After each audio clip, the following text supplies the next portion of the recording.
Good morning, everyone, and welcome to the Uthan session today.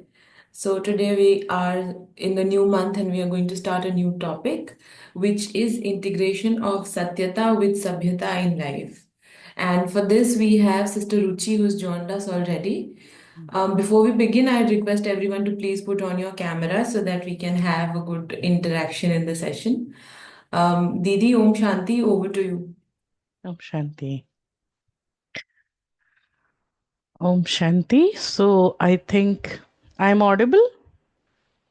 Yeah. Okay. Okay. So this is a very beautiful topic. And this topic actually we are listening since our childhood days. But still we are learning and learning and learning. So what is so special in Satyata? And Satyata is that one thing where you find some thousand of quotes related with Satyata, different type of uh, slogans and many type of nicely structured things about Satyata. But still, somewhere we think means I think the most informed subjects in our life, so this is one of the most informed subject. सच बोलो, सच से, सच्चाई से काम करो and सत्यता, बचपन से आज तक बहुत बहुत बहुत ज्यादा सीखा है. But still we are not so truthful. The thing which we are trained whole of our life, but still we fear to adopt it in our life. So somewhere truthfulness has got associated with some fear, and that is why we are not able to actually inculcate actual truthfulness in our life. Truthfulness is not taking a place of power in my life. So let us understand little deep about truthfulness. See, if we say, it is nicely said that सच की नाव हिलेगी डुलेगी डूबेगी नहीं. ऐसे पता नहीं सच्चाई के ऊपर कितने कितने सारे कोट्स हैं. God is truth. सो सच्चाई के बारे में जब बात होती है, so what do we think? जो किया है वो बता देना, जो पता है वो ठीक से हाँ उसको बताना, दिस इज सच्चाई. हमको लगता है यही सच्चाई है. भाई मैंने आपकी पेन ले ली और मैंने आपको बता दिया, ये सच्चाई है, राइट? लेकिन यहाँ पर जो हमारा टॉपिक है, this topic is somewhere associated with सभ्यता. एंड वाई सत्यता एंड सभ्यता? Number one, we are taking सत्यता. क्योंकि टॉपिक हिंदी में है, तो इज इट फाइन मैं हिंदी में ही बोलूं? या सो जब हम बोलते हैं सत्यता, तो बेसिकली लोग दुनिया में सच बोलने वाले से थोड़ा डरते हैं. हम लोग सच बोलने से डरते हैं. हमको लगता है जो सच बोलता है ना, वो बहुत रफ होता है. सत्यता कहीं ना कहीं रफनेस लाती है लोगों के दिलो दिमाग में, और इसीलिए थोड़ा सत्यता से थोड़ा सा दूर रहने की कोशिश करते हैं.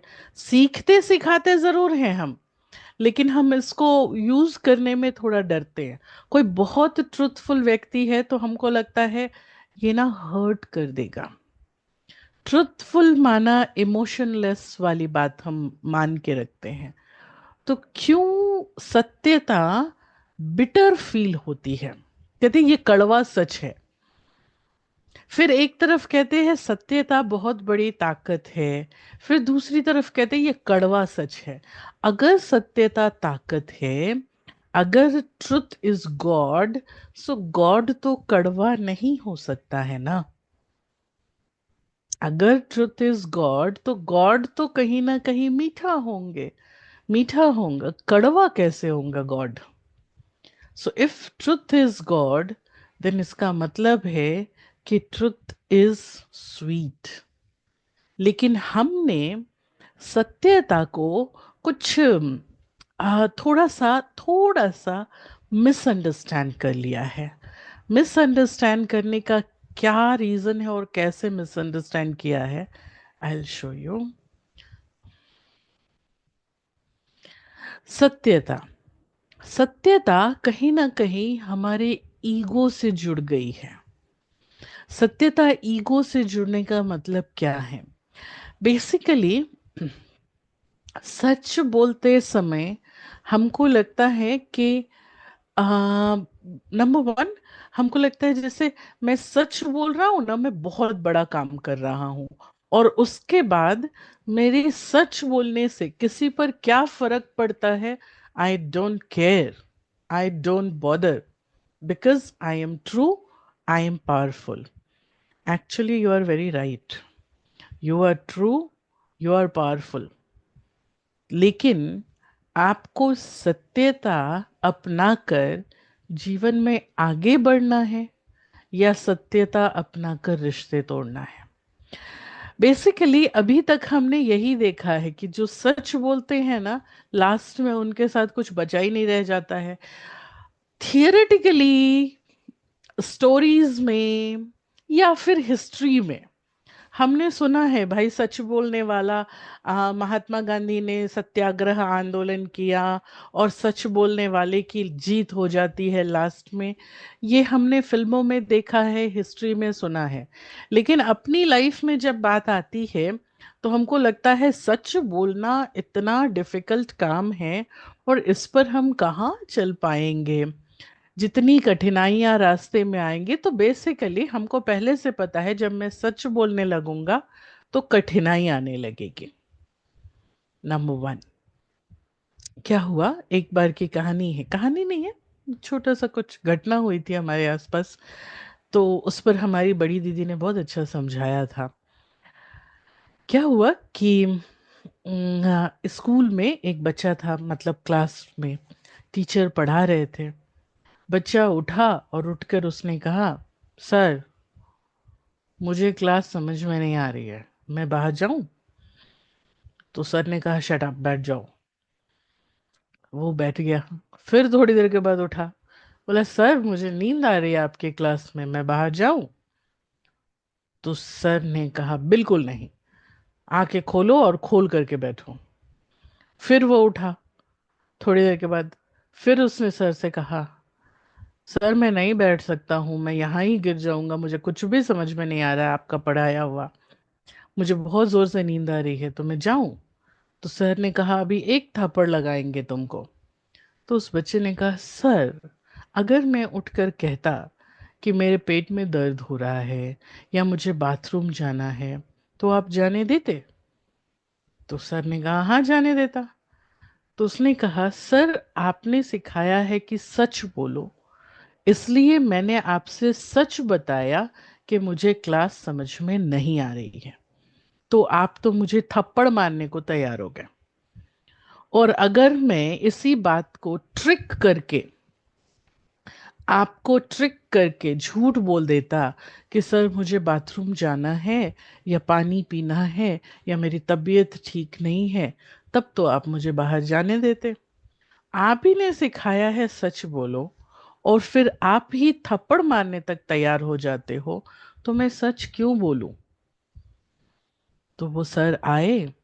सर ने पहले तो उस बच्चे को गले लगा लिया, फिर कहा, बच्चे एक बात तो है, सच्चा बनने की कीमत चुकानी पड़ती है, सच्चाई की कीमत चुकानी पड़ती है। और यही है सच्चाई की कीमत। वो है, सबसे पहली कीमत है सच्चाई की, अपना ईगो।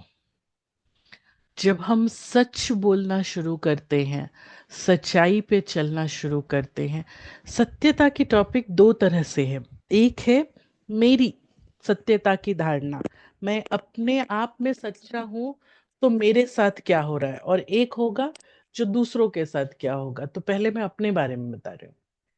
जब हम सच्चा बनना शुरू करते हैं तो सबसे पहले हमारा ईगो हर्ट होने लगता है। लोग हमारे पर कमेंट करेंगे, टोंट करेंगे, सब कुछ करेंगे, लेकिन अपनी सच्चाई को बरकरार करने के लिए, आगे बढ़ाने के लिए हमको अपने ईगो को मानना पड़ेगा। और इसीलिए सत्यता पावर है। मान लीजिए मैंने कोई गलती की और वो गलती करके फिर मैंने जाकर के सामने वाले को बता दिया, जिसको हम कॉमन भाषा में सच्चाई कहते हैं कि भाई आपका ये पेन था, आपसे बिना पूछे मैंने यूज कर लिया। मैं सच्चाई से आके बता देता हूँ। अब हो सकता है सामने वाले को ये बात पसंद भी आए, हो सकता है ना भी पसंद आए, लेकिन जब मैंने सच्चाई से बता दिया तो मैंने अपने ईगो को डाउन किया। और जैसे ही मैंने ईगो को डाउन किया ना, इसीलिए मेरी सत्यता ताकत बन जाती है।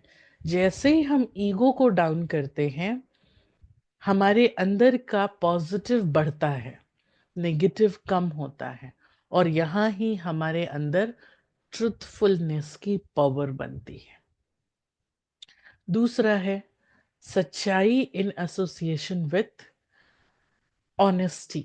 अब ये दूसरे प्रकार की सच्चाई है जिसको हम कहते हैं ऑनेस्टी। अपने काम में ठीक ठीक से काम करना, पैसों का हिसाब किताब ठीक ठीक से रखना, इसको कहते हैं ऑनेस्टी, ईमानदारी। अब ईमानदारी भी एक प्रकार की सच्चाई है। सच्चाई बेसिकली 3 लेवल पर होती है: मनसा, वाचा, कर्मणा। अभी जो मैंने थोड़ी देर पहले बच्चे का एग्जाम्पल दिया था, वो है वाचा की सच्चाई, सच बोलना। यूजुअली हम लोग वाचा की सच्चाई को ही सच मान लेते हैं। ठीक ठीक है, वो सही भी है। दूसरी तरह की जो सच्चाई होती है, जिसको हम साधारण भाषा में ऑनेस्टी कहते हैं, वो है वास्तव में कर्मणा की सच्चाई। कर्म करते हुए सच्चाई के साथ कार्य करना, that is called honesty. Simple. ठीक है, ये भी हमको मालूम है। तो ऑनेस्टी अपने आप में सच्चाई का रूप है, जो हम सब कहीं ना कहीं यूज करते हैं, और इसीलिए हमारा कॉन्फिडेंस बढ़ता है सत्यता के नाम पर। अब इस स्लाइड में तीसरी जो बात है,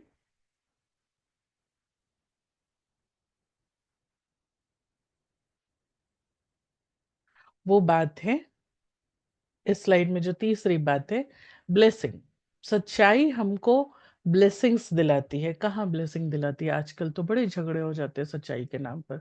सच बोलते हैं तो लोग दुखी हो जाते हैं, सच बोलते हैं तो लोग हर्ट हो जाते हैं। सच्चाई ब्लेसिंग्स कैसे दिलाती है? चलो बाकियों के बारे में छोड़ो, पहले तो भगवान के बारे में। लोग कहते हैं, ये ब्लेसिंग एंड गॉडलीनेस दोनों एक साथ, मैं आपको बताती हूँ। लोग कहते हैं कि अगर कोई गलती हुई है तो बता दो, अगर भगवान के सामने क्षमा मांग लो, या हम अपने घरों में भी कहते हैं ना, कुछ ऐसा हुआ है तो बता दो, बता दो। और वो जब बता देते हैं, भाई अगर कुछ कहा कि मुझसे आज ये पेन टूट गया या कप टूट गया, पहले हम कहते हैं कुछ हुआ है तो बता दो, और जब वो बताते हैं तो हमको गुस्सा आ जाता है, हम डांटने लगते हैं उनको। तो वो सोचते हैं भाई इससे तो अच्छा बताओ ही नहीं, उनको पता ही नहीं चले, डांट भी नहीं पड़ेगी।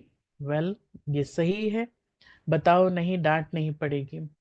लेकिन कई बार सत्यता इतनी इनोसेंट होती है कि हम उसको कैसे डांटें। सत्यता से ब्लेसिंग का संबंध है जब हम अपनी गलतियों को स्वीकार करते हैं, जब हम अपने बुराइयों को, अपनी कमजोरियों को स्वीकार करते हैं, तो हमारा ईगो ब्रेक होता है। ईगो ब्रेक करना एक इतना बड़ा एक्शन है जो कर नहीं पाता कोई व्यक्ति जिंदगी में।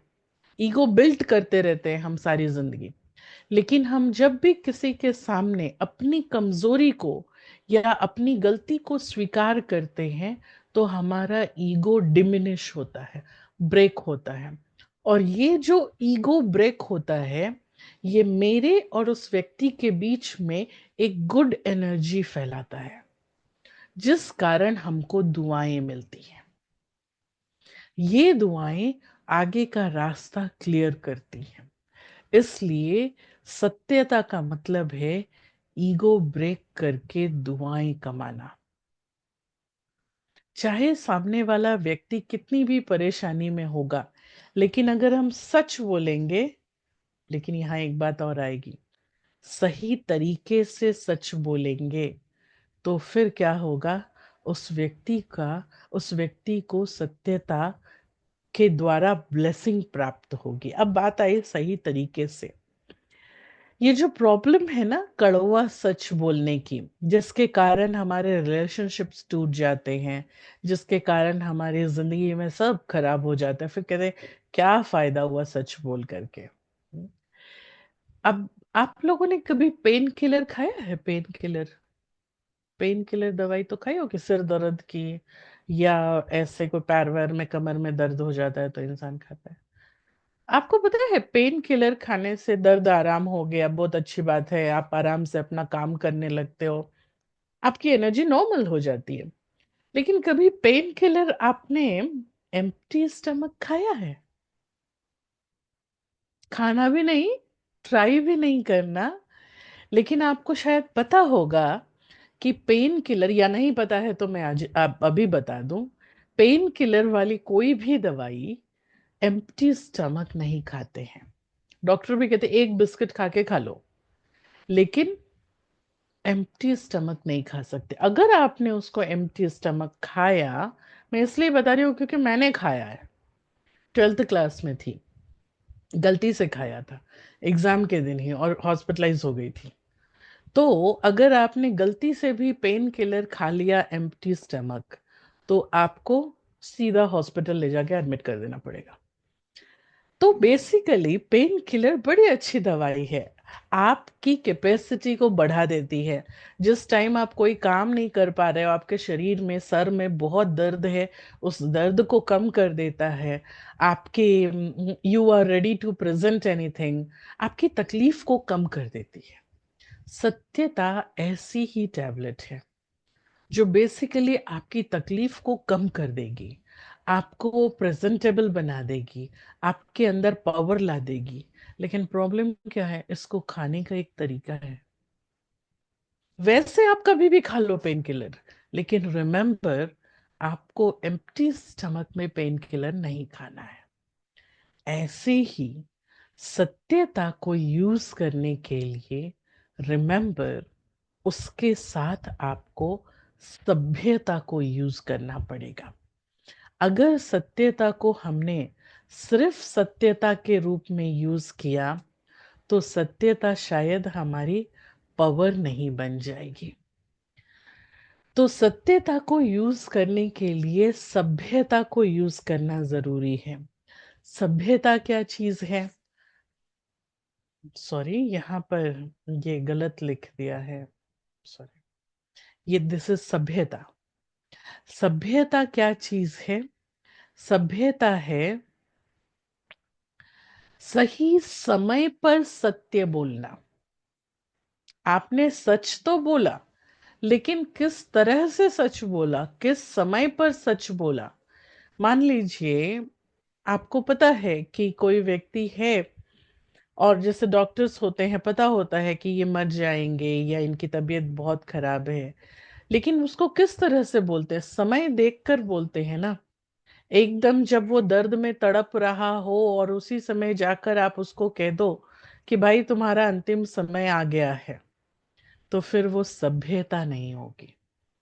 तो सत्यता की दवाई जब हम सभ्यता के साथ खाते हैं तो उसमें एक दिव्यता आती है, याद रखना।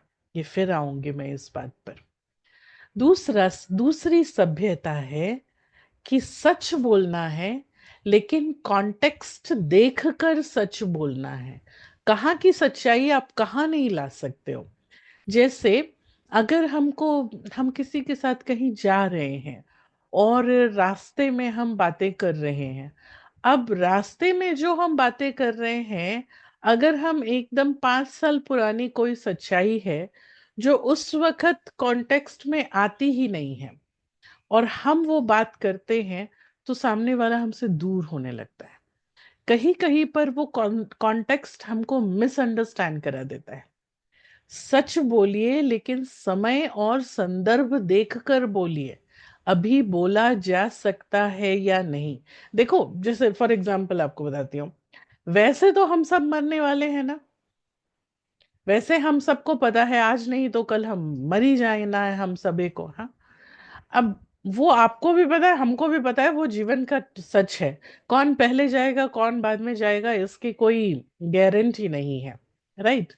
लेकिन कई बार ऐसा होता है कि हम जैसे किसी के घर में किसी की डेथ हो गई है और हम वहां जाते हैं, हम उस उनके शोक में पार्टिसिपेट करते हैं।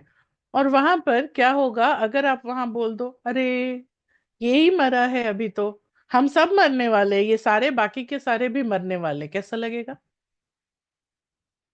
अच्छा नहीं लगेगा ना, असभ्य लगेगा। जबकि ये मालूम है कि ये सच है, लेकिन ये बहुत असभ्य लगेगा। मैं आपको बहुत वेग एग्जाम्पल दे रही हूँ, लेकिन ये चीजें कई जगह पर हमको काम में आती हैं। सच बोलिए, लेकिन मीठा सच बोलिए, कॉन्टेक्स्ट देख कर बोलिए। इनको इस वक्त क्या चाहिए उतना ही बोलिए, जो नहीं चाहिए वो मत बोलिए। हम्म, ये है सभ्यता। कॉन्टेक्स्ट देखकर उस समय हम ये बोल सकते हैं, अच्छा कोई बात नहीं, ये एक व्यक्ति गया है, बाकी तो सारे तुम्हारे साथ है ना, देखो पूरा परिवार तुम्हारे साथ है, क्यों परेशान होते हो, सब अच्छा होगा। ये सच्चाई उस समय काम में आएगी। अगर हम ये कह दे कि ये तो एक ही मरा है, सारे ही मरने वाले हैं, तो कितना खराब लगेगा। तीसरी चीज है सभ्यता में सत्यता को डाइजेस्ट कराने वाली सभ्यता। अगर सभ्यता वाला सच हम नहीं बोलते हैं ना, तो वो सच रूड होता है, वो डाइजेस्ट नहीं होता है, और वही सच कड़वा होता है, पेनफुल होता है। पेनफुल वाला सच डराता है इंसान को। तीसरी पॉइंट है सभ्यता की रिसेप्टिविटी। हमको चेक करना होता है कि सामने वाला इस वक्त सच सुनने के रिसेप्टिव मोड में है या नहीं। आपने देखा होगा, बहुत सारे एथलीट होते हैं, जो प्लेयर्स होते हैं, कई बार उनको चोट लग जाती है, कई बार कुछ होता है। उनके कोच उनको उस समय नहीं बताते हैं कि आगे ये नहीं खेल पाएंगे या खेल पाएंगे या एनीथिंग। वो क्या करते हैं, पहले उनकी तबीयत ठीक करते हैं, फिर उनको मेंटली प्रिपेयर करते हैं, फिर वो कहते हैं कि भाई आपकी तबीयत अभी इतनी खराब हो गई है, तो फिर आप शायद इस चीज को छोड़कर आप कमेंट्री में जाओ या आप कोचिंग में जाओ, तो आपके लिए ठीक होगा।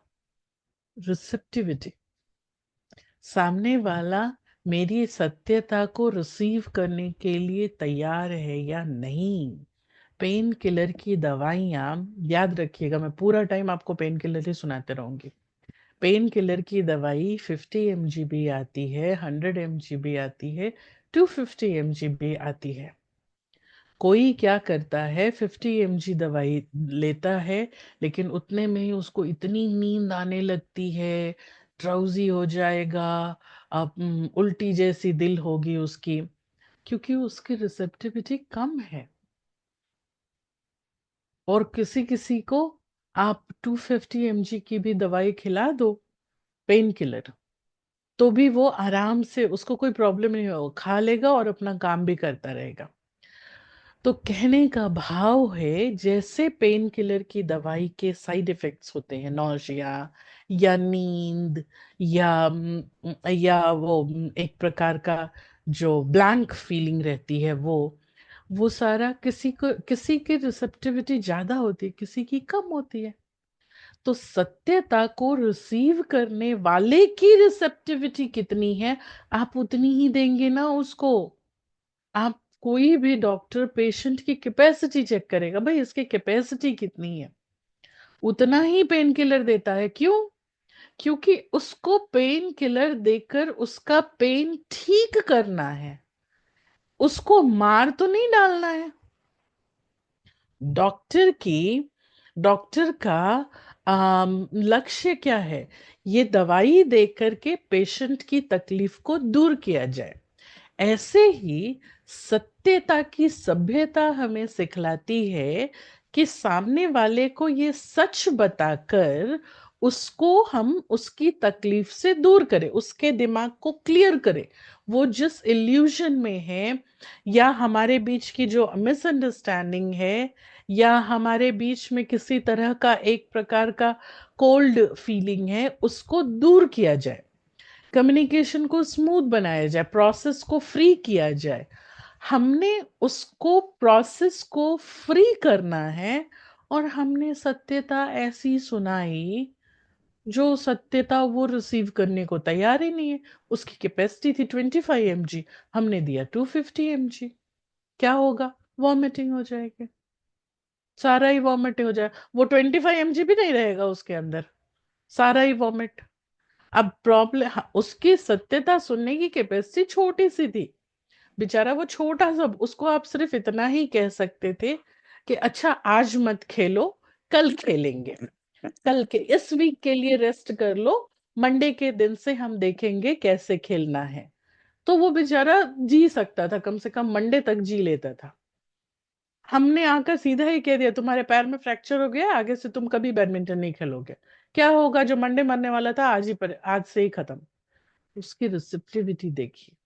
जैसे हम पेन किलर का डोज लेते समय उसका डोज की एमजी देखते हैं, ये इतनी इतनी एमजी का ये डोज मेरे को सूट करेगा या नहीं करेगा, वैसे ही सत्यता वो दवाई है जिसको देने के लिए आपको समय, संदर्भ और उस आत्मा की शक्ति को भी देखना पड़ेगा। ये व्यक्ति इतनी सत्यता का डोज सहन कर पाएगा या नहीं। चौथी बात, वेरी इंपॉर्टेंट, जरूरत है या नहीं।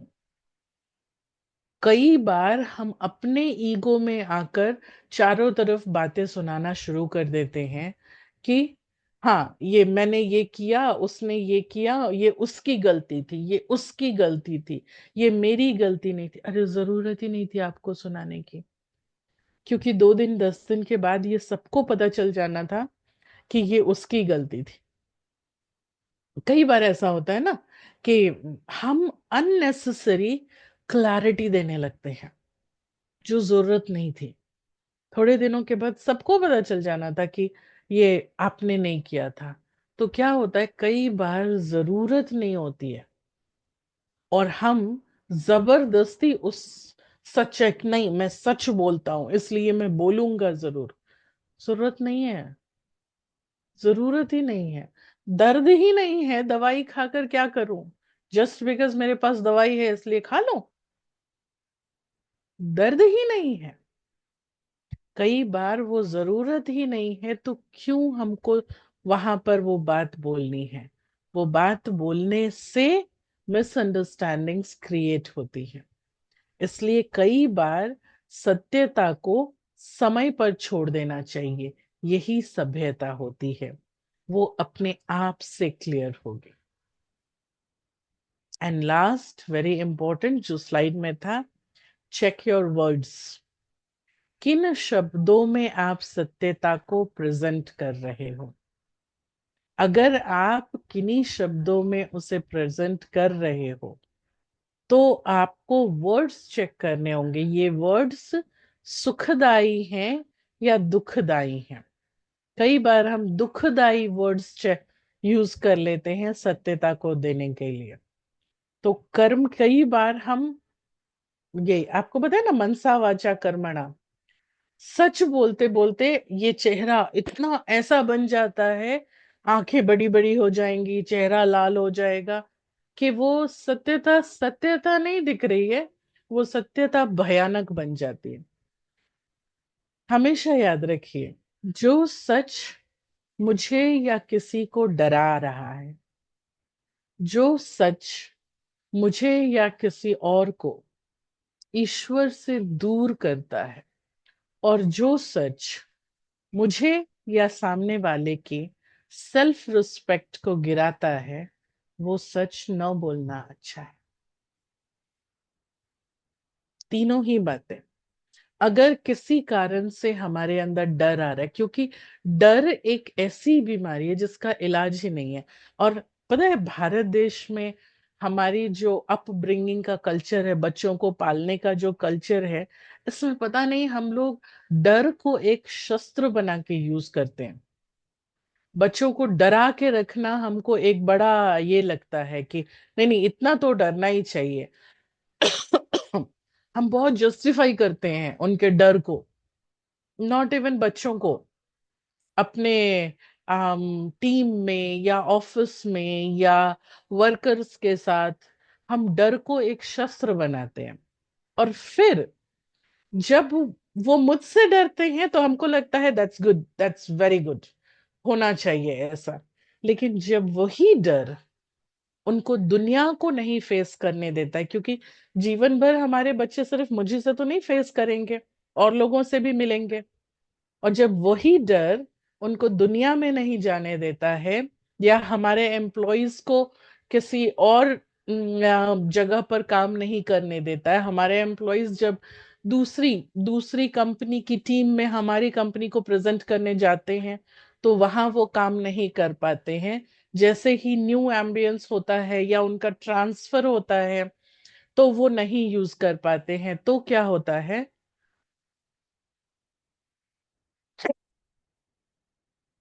I am sorry. तब हम उनको कहते, क्यों डरते हो भला? क्यों डरते हो? किस बात से डरते हो? अरे आपने ट्रेनिंग कराई थी डराने की, बचपन से ट्रेनिंग कराई थी, और डर को इतना जस्टिफाई किया था कि डरो।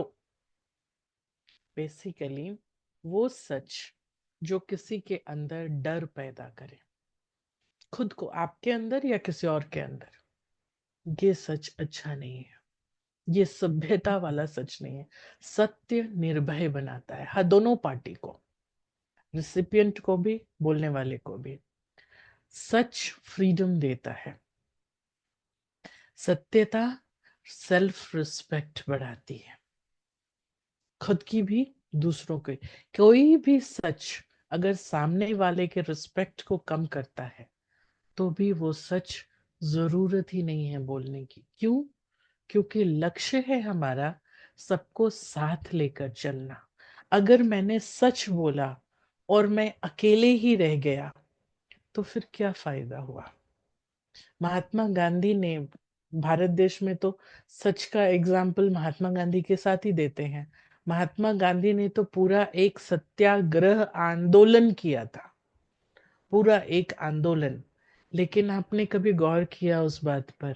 सत्य आग्रह, रिक्वेस्ट फॉर ट्रुथ,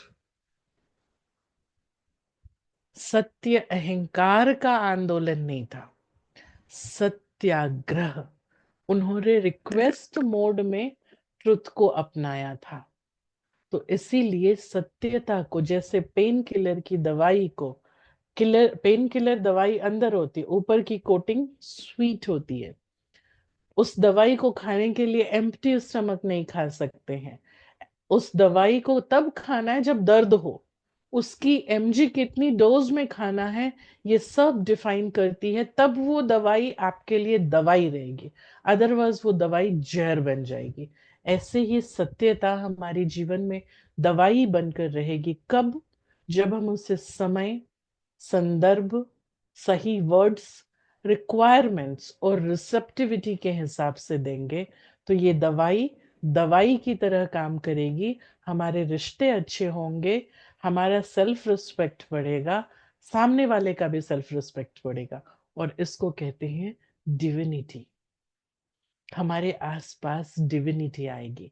लेकिन अगर हम इन सब चीजों को इग्नोर करते हुए सच्चाई से चलेंगे तो फिर वो डेविलिश साइड में चला जाएगा। और वही होता है कि सच हम बोलते हैं लेकिन खुद भी डरते हैं, दूसरों को भी डराते हैं। अब ये दो प्रकार की सत्यता हो गई, एक वाचा की सत्यता और एक कर्मणा की सत्यता। अब एक रह गई मनसा की सत्यता। मन में सत्य का मतलब क्या? मन में सत्य का मतलब, मैं भाई मैं सोच रहा था सच में आप बहुत अच्छे हो, नहीं सच में आप बहुत बुरे हो, ये सच्चाई नहीं। मन में सत्यता का मतलब है कि रोल और एक्टर को अलग अलग समझना। जैसे आ, भाई मुझे ना अमिताभ बच्चन जी तो हमेशा याद आते रहते हैं। जैसे हमने एक फिल्म देखी है पुरानी, कूली, जिसमें अमिताभ बच्चन जी ने कूली का रोल किया था। अब उस फिल्म में अमिताभ बच्चन, द अमिताभ बच्चन कूली का रोल कर रहे थे, राइट? हम देख रहे थे एक कूली को, लेकिन we were able to see Amitabh Bachchan, the style of Amitabh Bachchan, the art of Amitabh Bachchan. So basically हम कूली के रोल में, उस रोल से हमको उन पर पिटी नहीं आ रही थी, दया नहीं आ रही थी, हमको उस उनके उनका उनकी रिस्पेक्ट कम नहीं फील हो रही थी। हमको लगता था अच्छा रोल को लेकर, लेकिन देखो अमिताभ बच्चन कितना अच्छा रोल करते। सो हमने रोल और एक्टर को अलग अलग समझा, राइट? और इसीलिए वो फिल्म हिट हो गई। ऑल्दो उसमें सबसे जो क्या कहूं, खराब सा रोल था, खराब सा मेकअप था, वो हीरो का ही था। और सारे जूनियर एक्टर्स अच्छे अच्छे, मालिक का रोल कर रहे थे, स्टेशन मास्टर का रोल कर रहे थे, हुएवर पुलिस का रोल कर रहे थे। लेकिन वो फिल्म हिट कब हुई? जब हम लोगों को समझ में आया कि hero is Amitabh Bachchan who is playing the role of Coolie. यहाँ स्पिरिचुअलिटी आती है। स्पिरिचुअलिटी ट्रुथफुलनेस में हमको समझाती है कि बेसिकली जब आप ये समझते हो कि I am a soul different than this Ruchi, in the same way everyone else is a soul different than their role, तो उस वक्त हम उनकी कोर वैल्यूज से उनको देखते हैं। और ये कोर वैल्यू ही हमको उनके प्रति सही थॉट्स, मनसा की सत्यता में लेकर जाती है। सो बेसिकली जब भी ऐसा, और इसी के लिए हम लोगों के पास एक छोटी सी टेक्निक होती है, दिन भर में टाइम टू टाइम एक हाफ मिनट, 1 मिनट टाइम निकाल के, अगर हम अपने आसपास के लोगों के बारे में ये समझ सके कि okay he is or she is like अभी अनुष्का है, so Anushka is there, but she is Anushka since for this role, but she is a soul, an eternal soul। तो क्या होता है, हम उसकी उस रोल से रिलेटेड जितनी भी बातें हैं ना, उससे फ्री हो जाते हैं। उसके उसकी एप्रीहेंशंस हमारे मन में नहीं आती हैं। तो इसीलिए यहाँ स्पिरिचुअलिटी मदद करती है। मैं आई होप कि अगले सेशन में हम और स्पिरिचुअल बातें समझेंगे सत्यता के लिए। सो आई विल क्लोज हियर। अगर किसी का कोई क्वेश्चन है तो पूछ सकते हैं।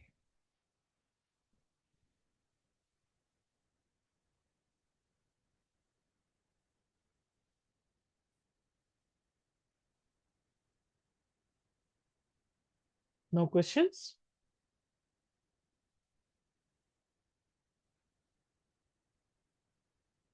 ठीक है, तो फिर हम 1 मिनट साइलेंस में बैठे। हम 1 मिनट साइलेंस में बैठते हैं। और thank you so much Sameer भाई। और अगर एक 1 मिनट के लिए एक सॉन्ग बजा सकते हैं सपना सिस्टर, और हम फिर यहाँ क्लोज करेंगे। Right.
है, ये तुम भूल जाना।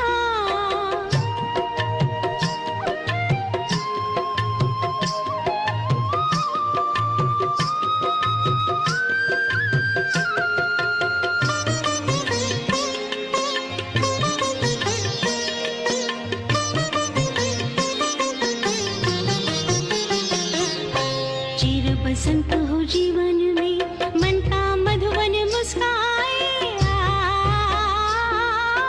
चिर बसंत हो जीवन में, मन का मधुवन मुस्काए। पवित्रता का पंछी पल पल डाल डाल पर गाए। सच्चाई की राह पे चलना, अपना धर्म निभाना। सच्चाई की राह पे चलना, अपना धर्म निभाना। अंतिम विजय सत्य की होती है, ये तुम भूल जाना।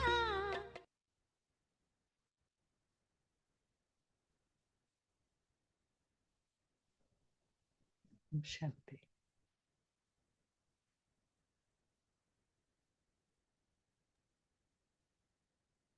Thank you, Didi, for the session today, and thank you to everybody else for attending.